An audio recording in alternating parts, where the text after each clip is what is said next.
they're buying our weapons, and we're sending them to NATO, and NATO's sending us big, beautiful checks. But that I don't care about that. I care about, it was a big factor when Biden spent $350 billion and got nothing. But what I do care about is they lost last week, 7,011 people were lost, almost all soldiers. 36 people in a town which got hit by a missile, but over 7,000 soldiers. It's crazy.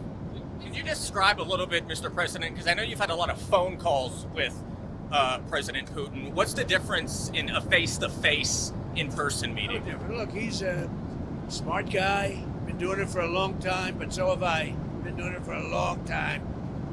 And here we are, we're president. That was much more difficult than what I'm doing today, believe me. So we get along. There's a good respect level on both sides. And I think, something's going to come of it. I noticed he's bringing a lot of business people from Russia. And that's good. I like that because they want to do business, but they're not doing business until we get the war settled. Are you going to talk about business? Will you talk business? We have the hottest country on earth. We have the hottest economy on earth. We have the hottest country. We just set a new stock market record again. We have hundreds of billions of dollars flowing in from tariffs. We're the hottest country. We were a dead country, like doornails, a dead country. 1 year ago, we were dead as a doornail, and now we have the hottest country. And he wants a piece of that because his country is not hot economically. In fact, it's the opposite. And China's not doing well economically, but look, I want everybody to do well. The war's got to stop and the killing's got to stop. Mr. President, what do you stop? Thank you for coming back to take questions. We saw that Russia continued its violence into Ukraine last night, launching even more drones. What did you make of that? I think they're trying to negotiate. He's trying to set a stage. I mean, in his mind, that helps him make a better deal. It actually hurts him. But in his mind, that helps him make a better deal if they can continue the killing. Maybe it's a part of the world. Maybe it's just his fabric, his genes, his genetics. But he thinks that makes him, gives him strength in negotiating. I think it hurts him, but I'll be talking to him about it later. On the table for discussions today, Mr. President, are the territorial swaps on the table? Will you be discussing that? They'll be discussed, but I've got to let Ukraine make that decision. And I think they'll make a proper decision. But I'm not here to negotiate for Ukraine. I'm here to get them at a table. And I think you have two sides. Look, Vladimir Putin wanted to take all of Ukraine. If I wasn't president, he would right now be taking all of Ukraine. But he's not going to do it. Mr. President, what did you mean? Just one thing. What about the possibility of the United States providing security guarantees to Ukraine? Maybe.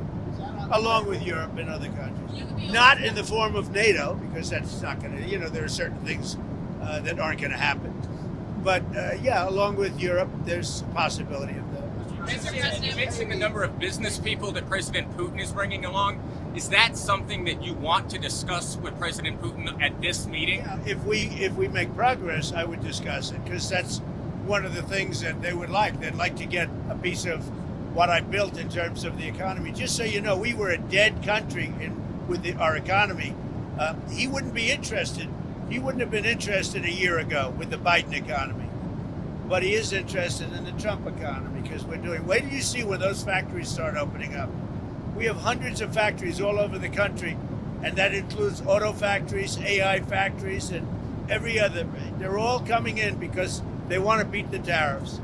Because if they open here, they don't have to pay tariffs. If they don't open here, they have to pay, in some cases, 200%, 300%. I haven't even set some of the tariffs yet. I'll be setting tariffs next week and the week after on steel and on, I would say, chips. Okay. Chips and semiconductors.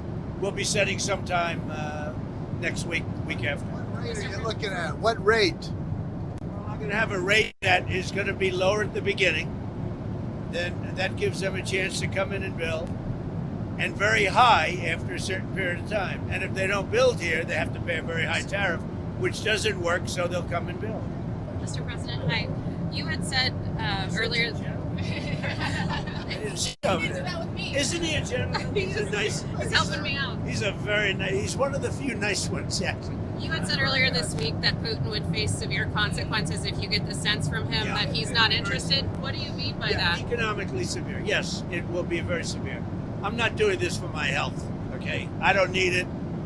I'd like to focus on our country, but I'm doing this to save a lot of lives. Yeah, very severe. Thank you very much, everybody. Mr. President. One thing. All right, let's go.